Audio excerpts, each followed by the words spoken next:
Hey best friend! Today I'll show you how to tell the difference between a realistic vehicle model and a fantasy cars in Hot Wheels. Here are the 3 simple tips to help you spot the difference. First, look at the design. Does the car look wild and out of this world, like this 8-ball car? Or does it look like something you might actually see on the road? Fantasy cars usually have crazy creative designs. Realistic cars look more likely everyday vehicles. Second, check the name under the car. If it shows the brand and the model's name, like this 78 Chevy Chevette, that's a realistic vehicle. But if it says something like Decidedly Go, it's most likely a fantasy car. Realistic cars are based on actual brands like Chevy, Ford, and Toyota. Third, look at the back of the packaging.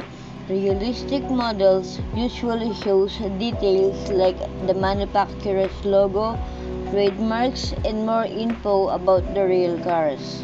Fantasy cars, most of the time, the back is left blank. And that's it. Now you know how to tell if your Hot Wheels is a fantasy car or a realistic vehicle model. And if you found this helpful, please follow Only Goods PH for more cool tips. Thank you for watching.